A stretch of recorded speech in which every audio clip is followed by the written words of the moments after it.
Ashwood is the kind of town that feels like it's stuck in time. You know, the sort of place where everyone knows your name and kids ride their bikes to the corner store without a care in the world. It's nestled between rolling hills and dense forests, with a lake so still you'd swear it could hold all your secrets. My wife Celia and I built our life here. We thought it was the perfect place to raise a family. Back then, I was naive enough to believe in perfect. I'm Elliot Warren, cybersecurity guy by trade, problem solver by nature. I've always been the type to keep my head down, work hard, and let life unfold as it will. Celia, on the other hand, is the spark in any room she walks into. She's a pediatrician, brilliant, compassionate, and the kind of person you can't help but love. Together, we had what looked like a picture-perfect life. 3 kids, a beautiful house, and the kind of quiet stability people dream of. Jake is my oldest. He's 14 and full of energy. The kid could talk his way out of detention with that quick wit of his. Mia, at 12, is our artist. Her room is a mess of sketches and paint tubes, and she has this way of seeing the world that makes you think she's been here before. And Ethan, our youngest, is 10 going on 30. He's got a knack for numbers that would put most accountants to shame. We weren't rich by Ashwood standards, but we were comfortable. My cybersecurity firm had taken off, and Celia's job at the local clinic gave her a sense of purpose. We had Friday night pizza traditions, lazy Sunday mornings, and family game nights where the kids usually ganged up on me. Life wasn't just good. It was great. Or so I thought. Everything started to unravel on an ordinary evening. I was in my home office, finishing up a client's data breach case. It was late, and the rhythmic click of my keyboard was the only sound in the house. Or at least it was, until I heard Celia laughing in the garden. Her laugh used to be my favorite sound, but that night, something about it set my teeth on edge. I couldn't place why, not until I heard what she said next. "Can you believe he still has no clue?" she said, her voice light, almost mocking. I froze. My hands hovered over the keyboard, the sentence on the screen unfinished. No clue about what? I wanted to convince myself it was nothing, a misunderstanding, maybe even a joke. But my gut told me otherwise. You don't spend 15 years with someone without learning how their laughter sounds when it's hiding something. I sat there, replaying her words in my mind until they didn't feel real anymore. My mind wandered to the past. Little moments I'd brushed off now resurfacing with new weight. Jake's athleticism, for example. The kid was a natural, something neither Celia nor I had ever been. And Mia's auburn hair. I'd always chalked it up to some distant relative we'd never met. Then there was Ethan, who could balance a budget better than I could by the time he was 7. It wasn't just the kids. Samuel, my best friend since college, had always been a little too present. He was the kind of guy who could charm his way into any room, and he seemed to have made himself at home in my family's life too. He'd been there for the big moments, Jake's soccer championships, Mia's art shows, Ethan's math competitions, and the small ones, like barbecues and lazy afternoons on the lake. I trusted him. I trusted them all.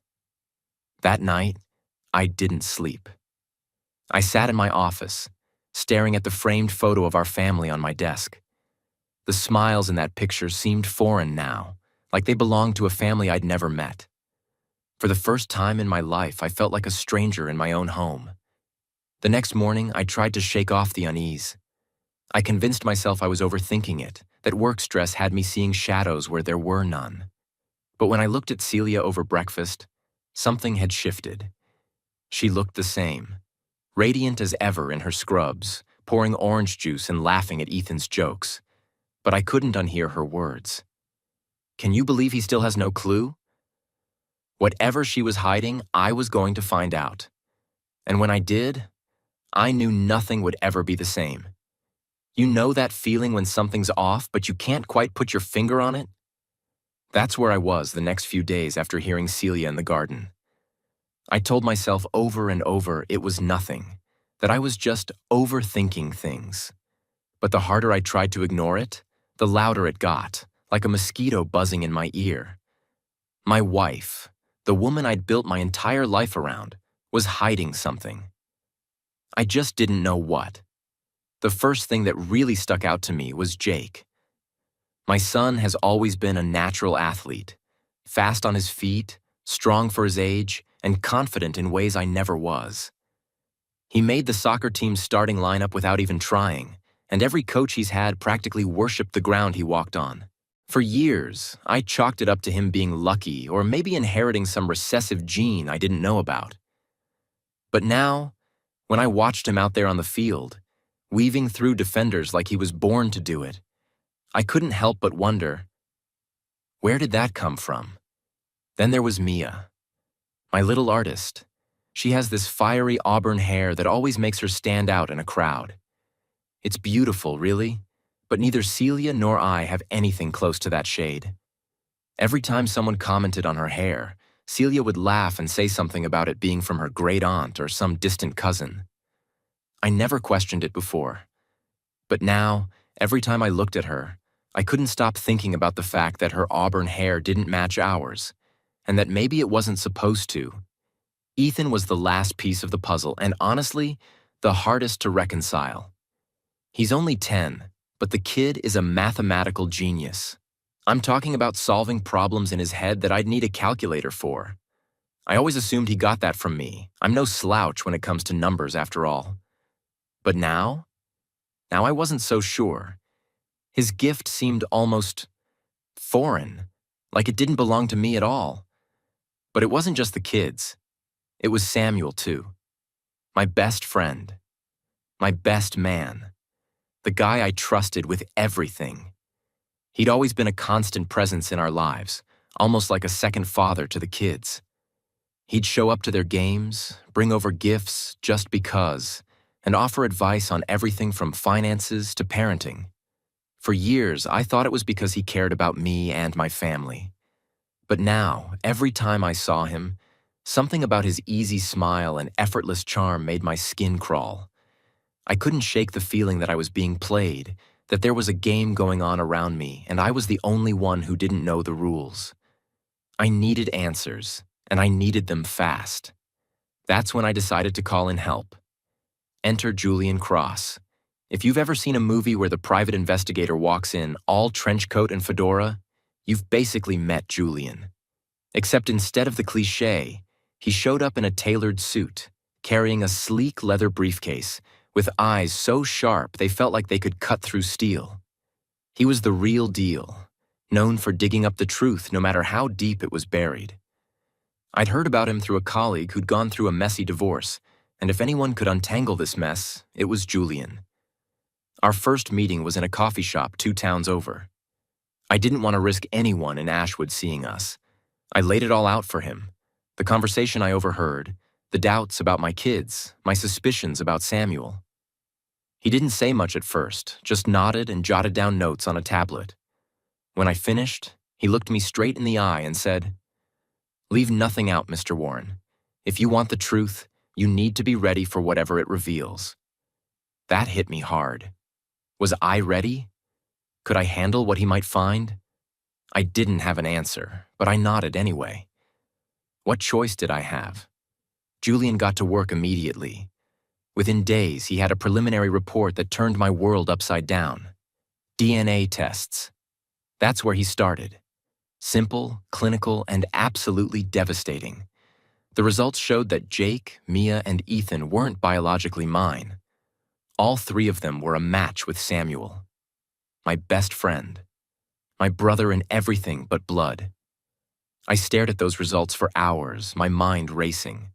The kids I'd raised, the kids I'd loved and sacrificed for, weren't mine. And worse, Samuel had to have known. This wasn't some one-night mistake. This was a betrayal so deep it shook me to my core. Julian didn't stop there.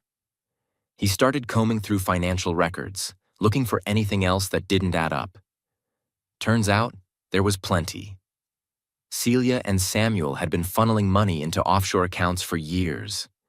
The transactions were cleverly disguised as household expenses, vacation funds, and medical reimbursements. But they weren't for us. They were for them. Piece by piece, The life I thought I knew was crumbling. And with every revelation, my anger grew. This wasn't just about me anymore. It was about my kids, my family, my entire sense of reality. And I wasn't going to let it go without a fight. When Julian delivered his next report, it was like getting punched in the gut all over again. Every page, every photograph, every bank statement was another nail in the coffin of the life I thought I'd built. I wasn't sure how much more I could take, but Julian had warned me.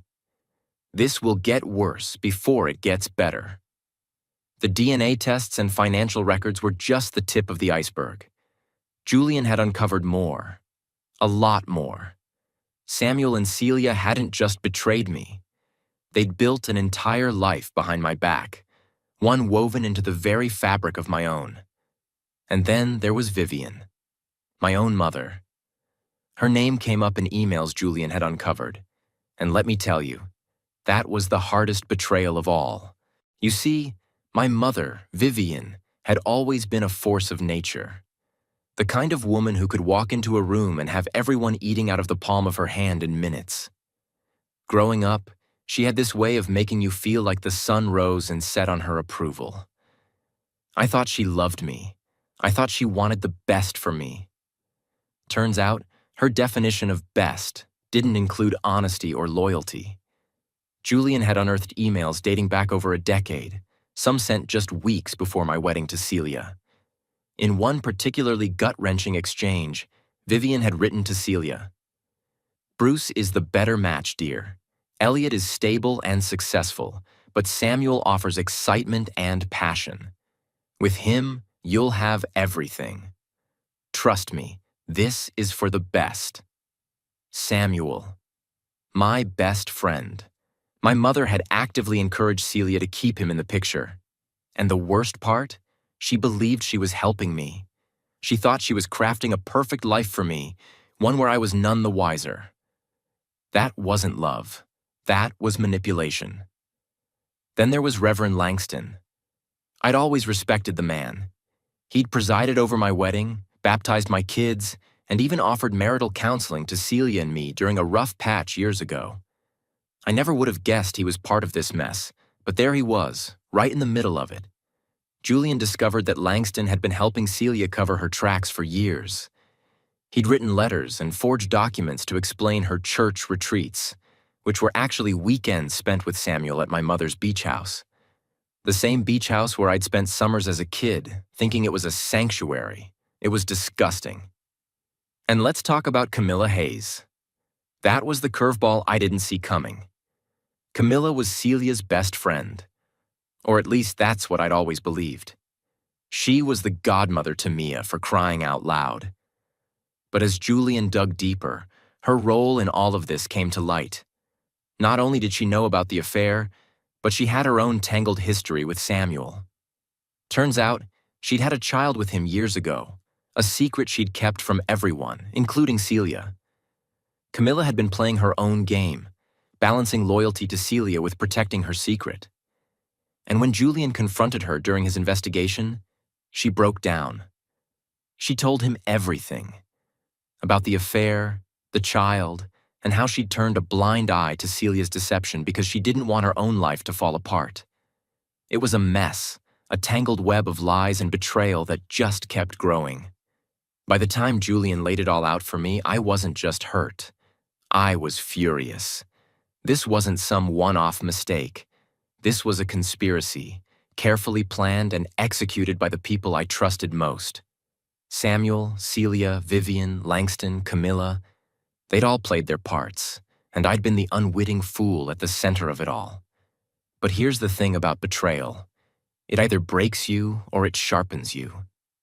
I wasn't about to let this break me. I started working with Julian and my lawyer, Tara Bishop, to map out my next steps. Tara, a no-nonsense woman with a reputation for dismantling high-profile cases, took one look at the evidence and said, "They're not just guilty, they're toast." We came up with a plan. First, we'd protect the kids.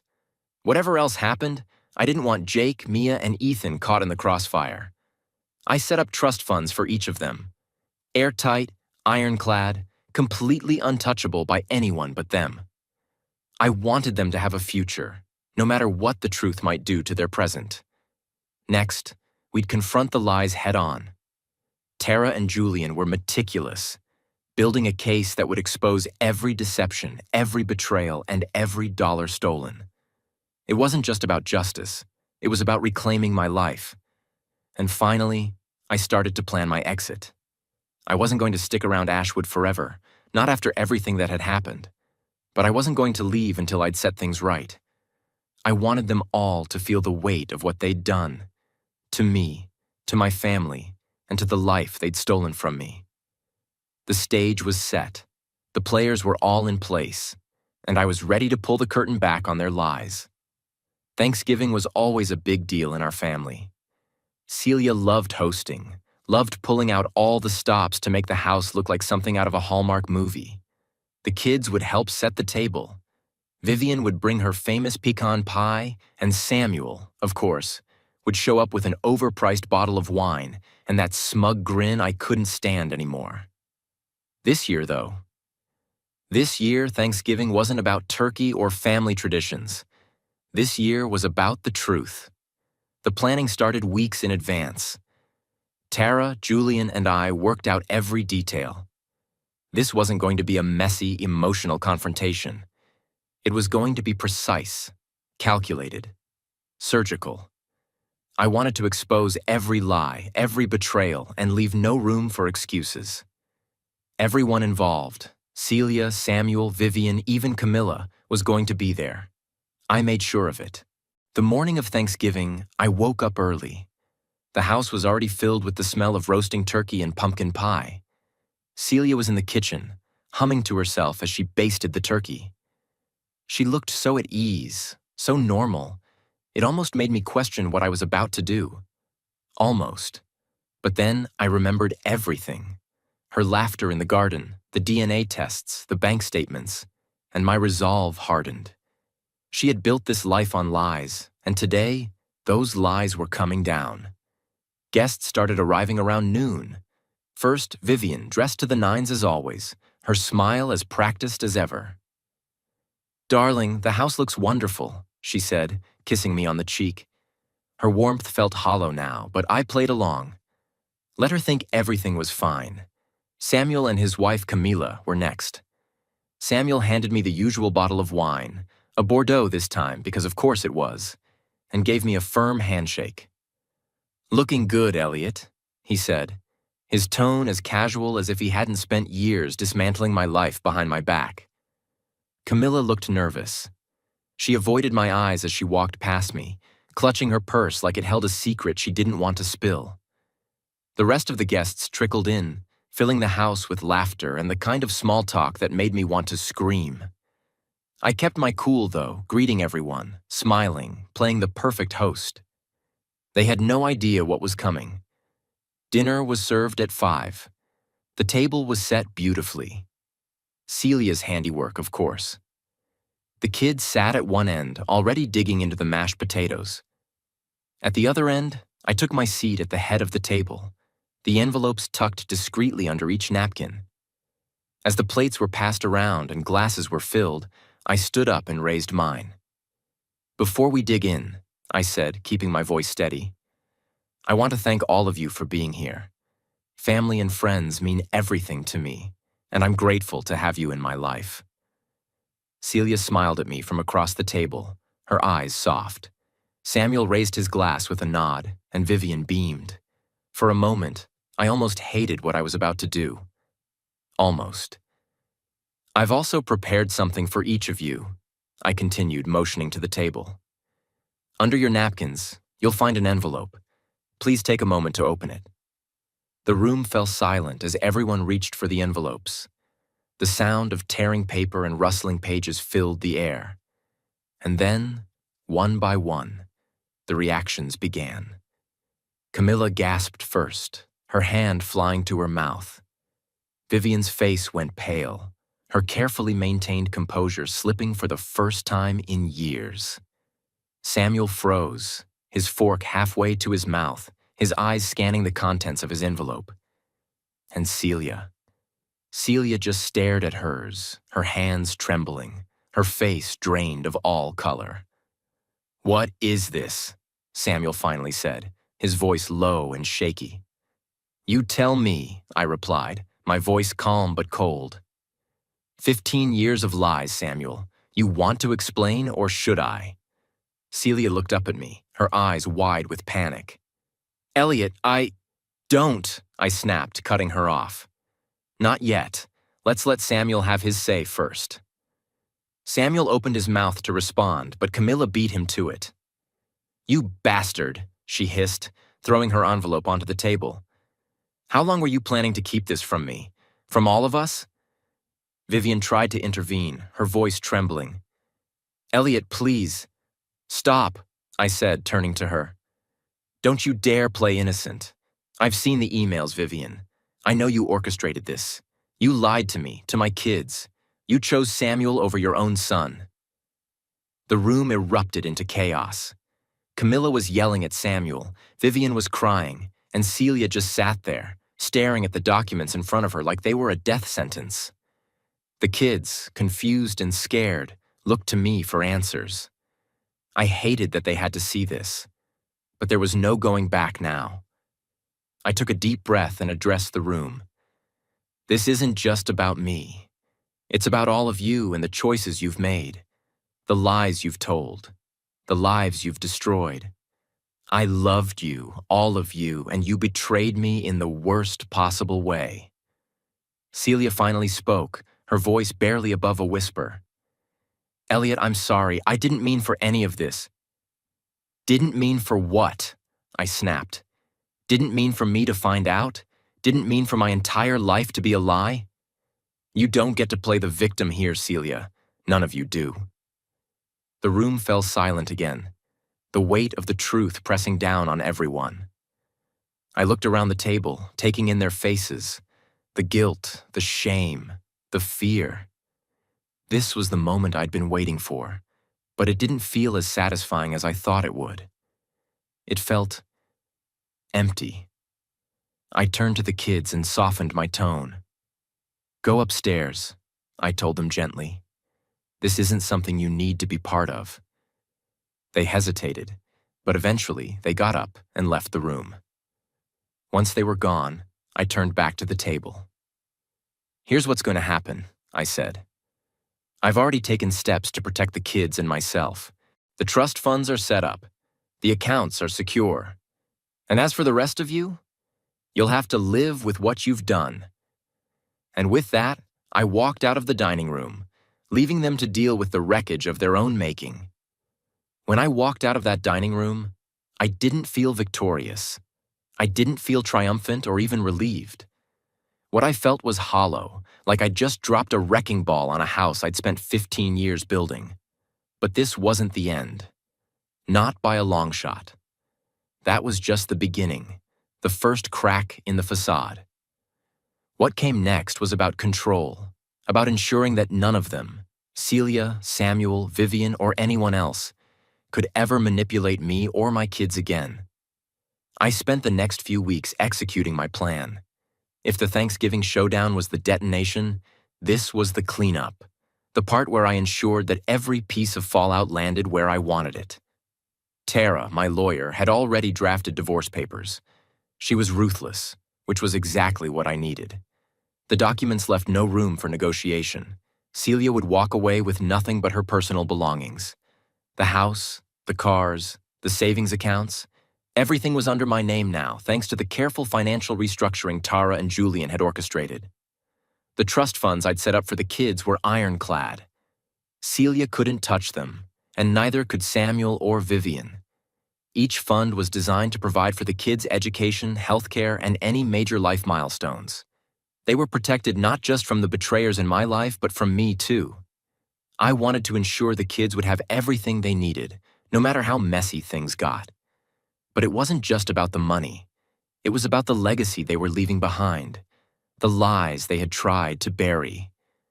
Julian and I worked to document everything: the DNA results, the financial misappropriations, the emails between Celia and Samuel, and the messages from Vivian. I wanted it all on record, not to use as a weapon, but as insurance. If they ever tried to twist the narrative, I'd have the truth ready and waiting. Then there was the house. The home where so many memories had been made now felt like a crime scene. I couldn't stand being there, but I knew it wasn't just about me. The kids needed stability, and for now, that meant staying put. I had the locks changed and installed a state-of-the-art security system. Samuel wasn't the type to do anything reckless, but I wasn't taking any chances. The house was mine now, and I wasn't about to let him set foot in it again. Celia didn't take the divorce papers well. She showed up at the house one evening, unannounced, her face streaked with tears. She begged me to reconsider, to think about the kids, to give her a chance to make things right. But I couldn't. Not after everything she'd done. "Elliot, I made a mistake," she said, her voice trembling. "But I love you. I always have." I looked at her, and for a moment, I saw the woman I'd fallen in love with all those years ago. But then I remembered the lies, the betrayal, the sheer audacity of her actions. "If you loved me," I said, my voice calm but firm, "you wouldn't have done this. You wouldn't have built a life with someone else while pretending to share one with me." She cried harder, but I didn't waver. This wasn't just about her or me anymore. It was about the kids, about the future, about rebuilding a life that wasn't based on lies. Samuel predictably tried a different tactic. He called me up, acting like the Thanksgiving disaster had been some minor misunderstanding. "Elliot," he said, his tone smooth, "we've been friends for years. Let's not let this ruin everything. We can move past it." "Move past it?" I snapped. "You slept with my wife, Samuel. You fathered my children, and then you spent years lying to my face about it. Tell me, what part of that do you think I should just move past?" He stammered, caught off guard by my bluntness. For once, Samuel didn't have a clever response. He just hung up, and that was the last I heard from him. Vivian, though, she was the wild card. My mother, the woman who had shaped so much of who I was, had been a puppet master in this entire ordeal. She called me a week after Thanksgiving, asking to meet. I agreed, not because I wanted to hear her excuses, but because I needed closure. We met at a small cafe on the outskirts of town, far away from prying eyes. She looked older than I remembered, her usual poise replaced by something brittle, almost desperate. "Elliot," she began, her voice soft, "I know you're angry. You have every right to be. But everything I did for you." "For me?" I asked, my voice heavy with disbelief. "You encouraged my wife to cheat on me. You covered for her lies. You helped Samuel take what was mine. How exactly was any of that for me?" She flinched at my words but pressed on. "I thought I was protecting you. I thought if I gave her what she wanted, she would stay, and you'd have a stable family." I shook my head, disgusted. "You didn't protect me, Mom. You protected her lies. You made me a fool in my own life." She reached across the table, but I pulled back. "I'll provide for you, Mom," I said coldly. "I won't leave you without support, but you and we're done." Her tears didn't move me. They couldn't. Not anymore. By the time the dust settled, I'd set everything in motion. The divorce was filed. The kids' futures were secure. And I was ready to leave Ashwood behind. Not yet. There were still loose ends to tie up. But soon. I didn't know where I was going yet, but one thing was certain. When I left, it would be with my head held high, knowing I'd taken back control of my life. There's a strange calm that comes after the storm. It's not peaceful, not by any stretch, but it's steady, predictable. After the showdown at Thanksgiving and the weeks of unraveling the mess left behind, I finally had clarity. For the first time in months, I could breathe. But clarity isn't the same as resolution. There was still so much to figure out, so much to rebuild. I focused on the kids first. They were my priority. Jake, Mia, and Ethan didn't know the full extent of what had happened, and honestly, I wasn't ready to tell them. They deserved to hold on to their innocence for a little while longer. But they weren't stupid. Kids pick up on things, even when you think you're shielding them. Jake had started asking more questions, wanting to know why Samuel hadn't been around since Thanksgiving. Mia was quieter than usual, her sketch pad filling up with darker, more abstract drawings.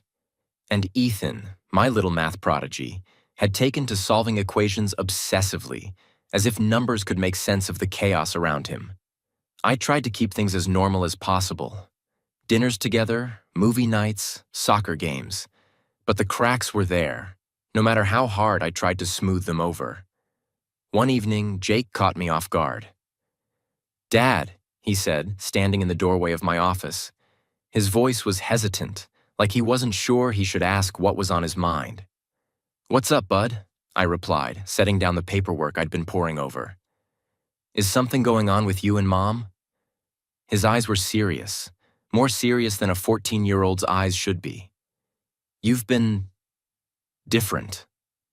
I sighed, motioning for him to come in. He sat on the edge of my desk, his posture stiff. "Things are complicated right now," I admitted. "But I want you to know that whatever happens, I love you. That will never change." He nodded, but his eyes searched mine, looking for an answer I wasn't ready to give. "Is it because of Uncle Samuel?" he asked quietly. That hit me like a punch to the gut. "Why do you ask that?" I said, trying to keep my tone neutral. "I don't know," he mumbled, looking down at his hands. "It's just, he's always been around and now he's not. And Mom's been weird too. I don't get it." I reached out and put a hand on his shoulder. "Jake, there are some things I can't explain right now, but I promise you this. I'll always tell you the truth when the time is right. For now, I just need you to trust me, okay?" He nodded slowly, but I could tell he wasn't satisfied. I didn't blame him. I wasn't satisfied either. Meanwhile, I was making plans for my own future. I couldn't stay in Ashwood forever. The town was tainted now, every corner holding memories I wanted to forget. But leaving wasn't as simple as packing a bag and walking out the door. I had to set up a life somewhere else, a place where I could start fresh, away from the shadows of Celia, Samuel, and Vivian. I reached out to an old college friend, Marcus, who had moved to Portland years ago and started a tech consulting firm. We hadn't spoken in ages, but when I explained my situation, he didn't hesitate. "Elliot, you're welcome here anytime," he said over the phone. "We've got room for someone with your skills. And honestly, a change of scenery sounds like exactly what you need." I spent weeks preparing for the move. Selling the house was the hardest part. It wasn't just a building. It was the backdrop of my kids' lives. Their first steps, their birthdays, their laughter, it all lived in those walls. But I knew staying there would only hold us back. I made sure the kids were involved in the process, letting them pick out their rooms in the new house Marcus had helped me find. It wasn't Ashwood, but it had potential. It could be home. Celia, of course, didn't take the news well. She came over one afternoon, uninvited, her face red and puffy from crying. "You're taking them away from me," she said, her voice trembling. "You're ripping apart their lives." "They'll still see you," I said, my tone calm but firm. "I'll never keep them from you, but they need stability, and I can't give them that here. Neither can you." She tried to argue, but I didn't budge. This wasn't about her anymore. It was about what was best for the kids, and for me. The day we left Ashwood was bittersweet. As I loaded the last box into the U-Haul, I stood on the front lawn and took one last look at the house.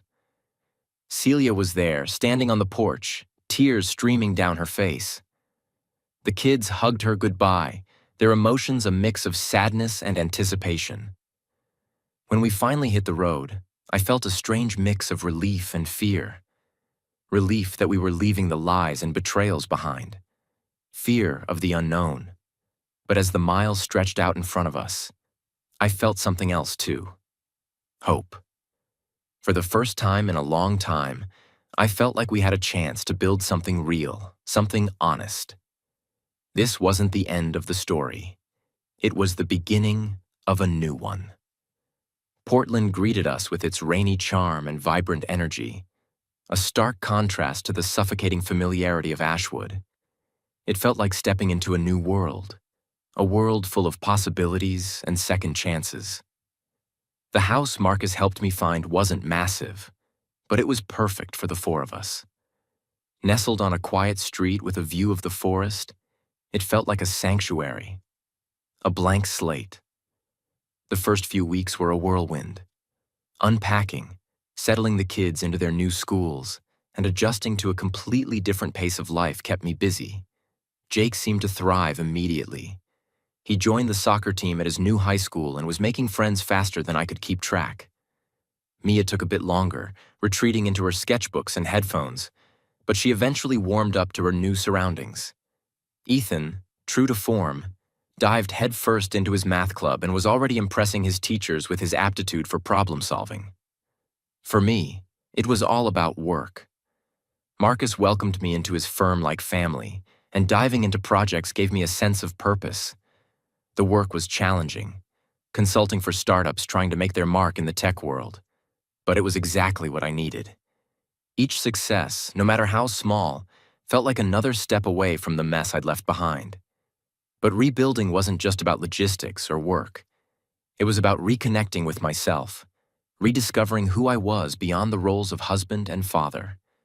I started running in the mornings, letting the crisp air and steady rhythm of my footsteps clear my mind. I began journaling, something I hadn't done since college, pouring my thoughts onto paper in an attempt to make sense of everything. The kids were my anchor through it all. Their laughter filled the house, and their small victories became mine.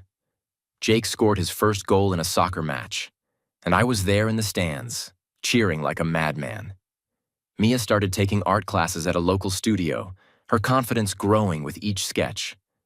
Ethan's teacher called me one evening just to tell me how impressed she was with his problem-solving skills. But even in the midst of all this progress, the shadows of the past lingered. Celia called regularly, her voice tinged with sadness and regret. She wanted updates on the kids, which I gave her, but our conversations were brief and to the point. There was no room for reminiscing, no space for apologies that wouldn't change anything. Then there was Vivian. She wrote letters, long, handwritten apologies that arrived in the mail every few weeks. I couldn't bring myself to read most of them, but I kept them in a drawer. Part of me hated her for what she'd done, but another part, a smaller, quieter part, missed her. She was my mother after all, and no amount of betrayal could completely erase that bond. As for Samuel, he stayed quiet. No calls, no messages. I figured he'd finally realized that there was no redemption for what he'd done. Good riddance. One evening, as I sat on the back porch watching the rain, Jake joined me. He had that serious look on his face again, the one that made him seem older than his years. "Dad," he said, sitting down beside me, "are we going to be okay here?" I put an arm around his shoulders, pulling him close. "Yeah, buddy," I said. "We're going to be okay. It's going to take time, but this is a good place for us. A fresh start." He nodded, resting his head against my shoulder. "I like it here," he said quietly. "It feels different, better." "Me too," I replied, and for the first time in a long time, I truly meant it. Over the next few months, the pieces started falling into place. The kids settled into their routines, and I found myself thriving at work. Marcus and I even started discussing the idea of launching a new division of the firm, focused on sustainable tech solutions. It felt good to build something again, to create instead of just reacting to the chaos life had thrown my way. I also started opening up, little by little.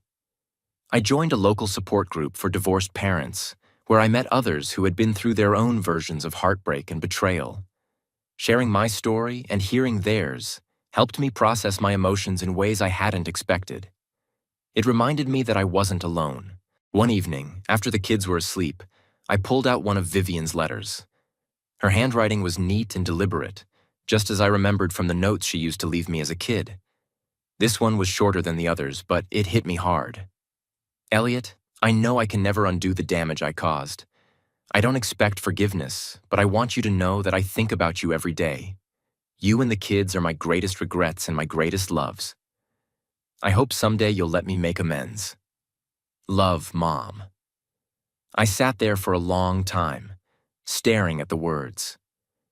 I didn't know if I was ready to forgive her. Maybe I never would be.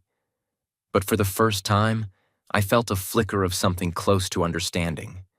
She had made terrible choices, but I couldn't deny that she had loved me in her own way. The next morning, I wrote her back. It wasn't much, just a few lines letting her know we were doing well and that I appreciated her letter. It wasn't forgiveness, but it was a step. A small one, but a step nonetheless. Life in Portland wasn't perfect. There were still hard days, moments when the weight of everything threatened to crush me. But there were good days too, days filled with laughter and hope. And those were the days I held on to, the days that reminded me why I was rebuilding in the first place. This was our new life, and for the first time, it felt like it was truly ours. Life in Portland had settled into a steady rhythm, but some nights, the ghosts of Ashwood haunted me.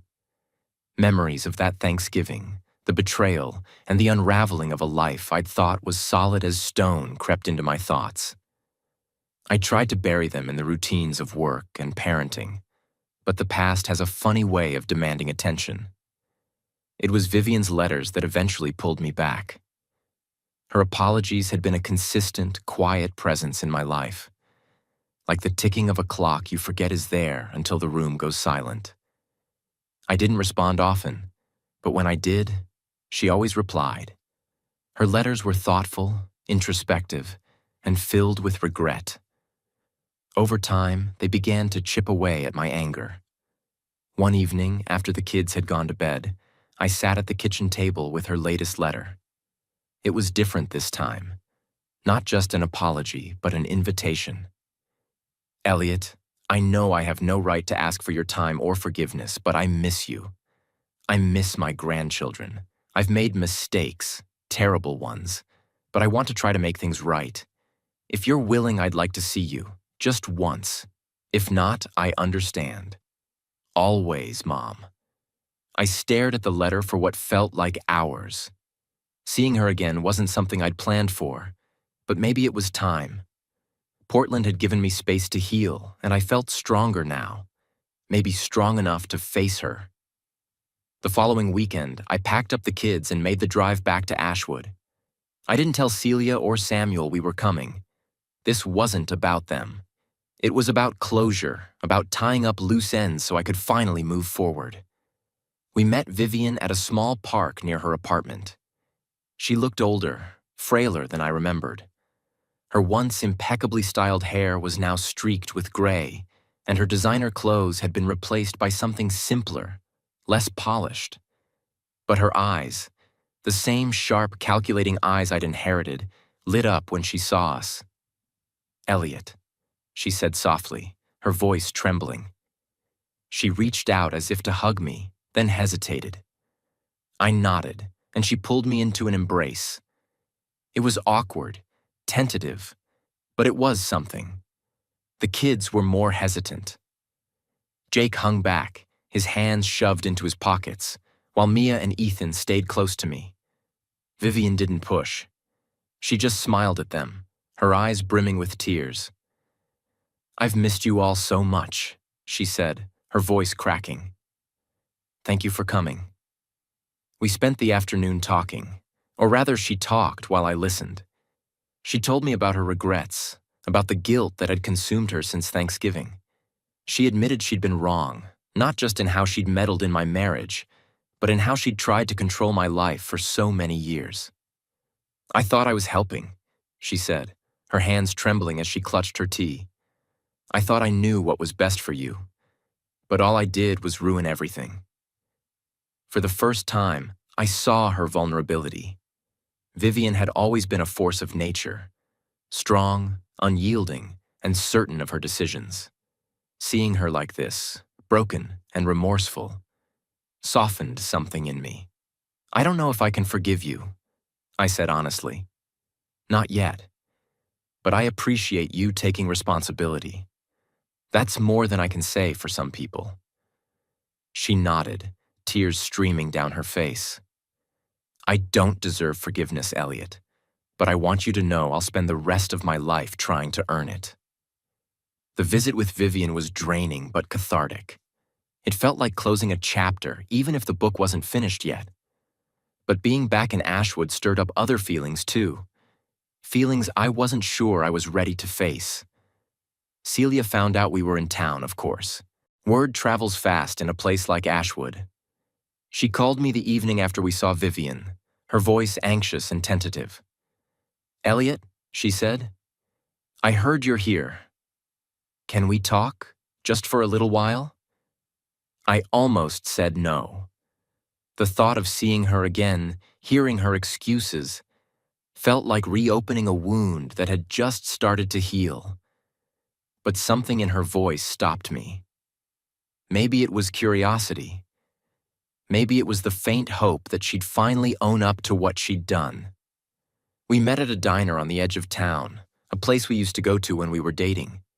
She looked almost the same as she had the last time I saw her, put together, beautiful, but carrying the weight of her choices. "Thank you for coming," she said, her hands wrapped tightly around her coffee cup. "I wasn't sure if you would." I didn't respond, waiting for her to speak. She fidgeted, her usual confidence replaced by nervous energy. I wanted to apologize," she began.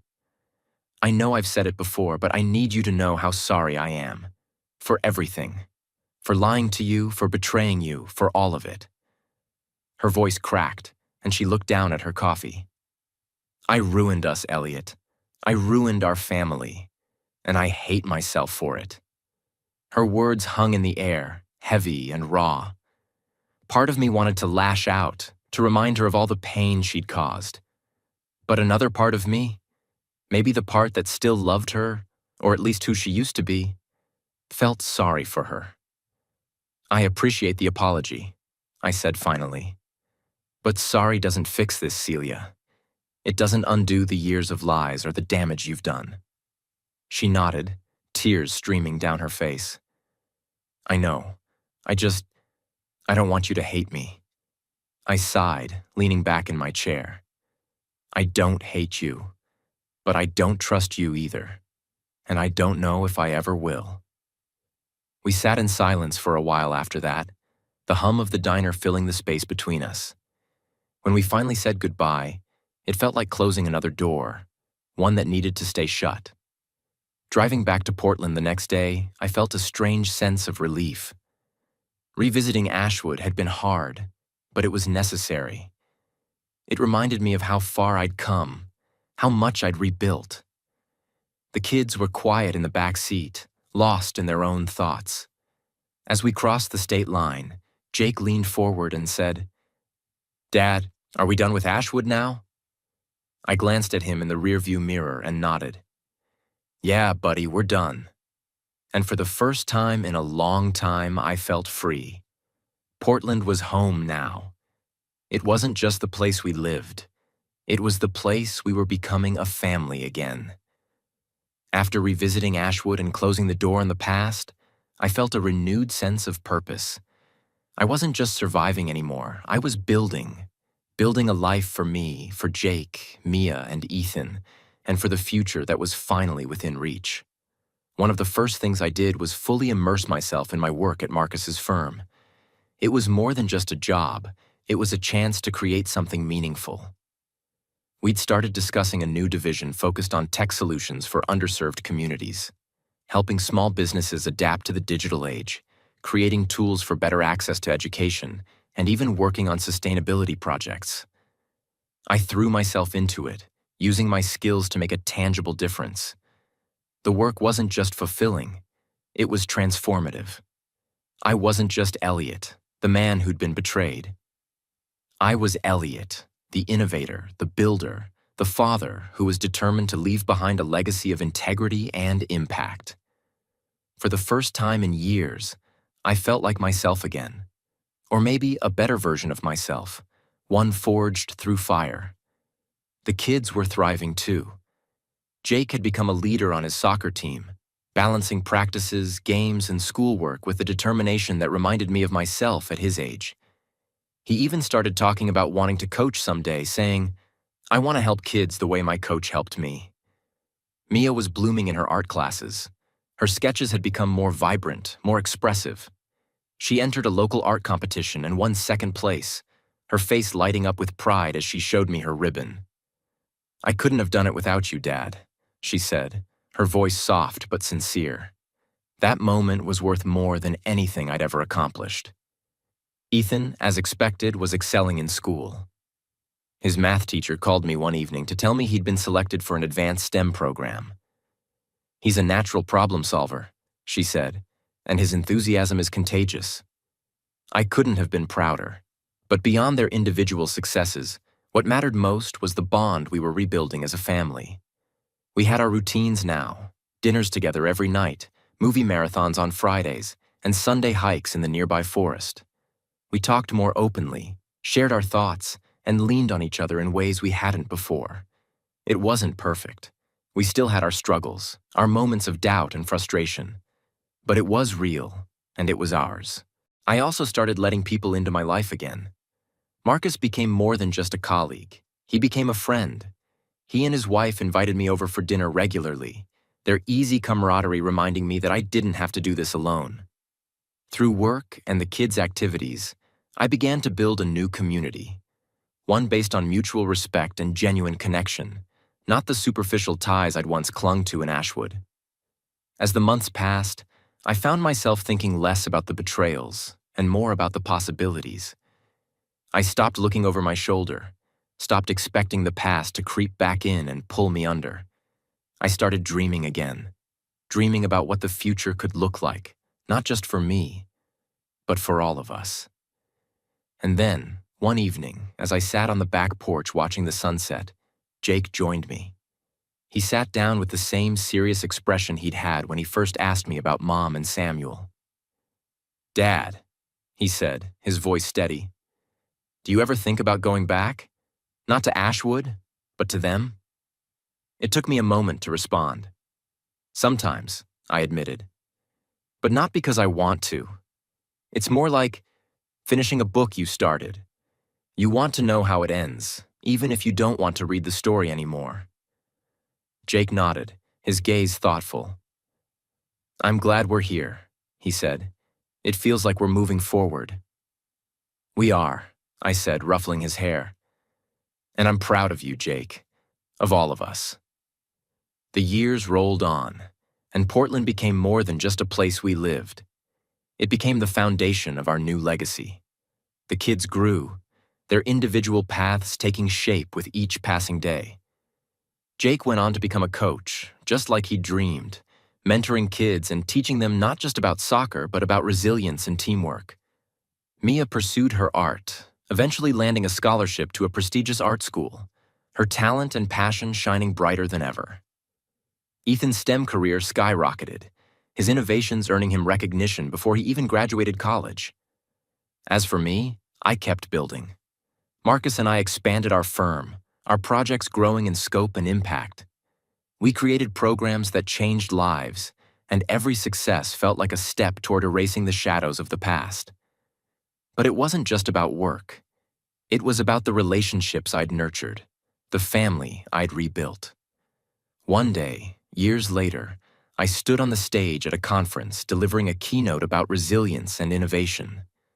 The audience was full of bright minds, eager to make their mark on the world. As I spoke about the importance of integrity, of building something that lasts, I spotted my kids in the front row. Jake, Mia, and Ethan, all grown, their faces filled with pride. In that moment, I realized that this was my legacy. Not the company, not the success, but them. After the conference, we went to dinner, just the four of us. As we laughed and reminisced, I felt an overwhelming sense of gratitude. The journey hadn't been easy, but it had been worth it. Every betrayal, every hardship, every step forward had led us here, to a place of love, understanding, and hope.